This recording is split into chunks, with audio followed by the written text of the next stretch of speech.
रखरखत्या उन्हात चालत्या मालवाहू वाहनाने घेतला पेट, वाहन जळून खाक झाल्याने गाडी मालकांचे नुकसान. डोणगाव ते लोणी रस्त्यावरील घटना. बुलढाणा जिल्ह्यातील डोणगाव ते लोणी रस्त्यावर धावणाऱ्या एका मालवाहू वाहनाने अचानक पेट घेतल्याने वाहन जळून खाक झाले. त्यामुळे वाहन मालकाचे लाखो रुपयांचे नुकसान झाले.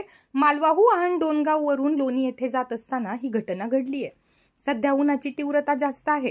अशातच वाहनाचे इंजिन गरम झाले आणि शॉर्ट सर्किट होऊन ही आग लागली असावी असा अंदाज व्यक्त होतोय.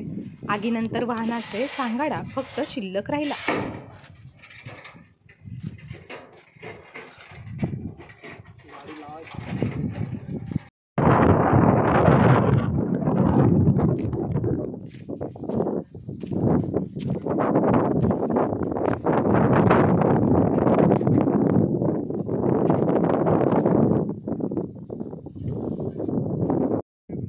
डोणगाव जिल्हा बुलढाणा. कशामुळे झाला? उन्हामुळे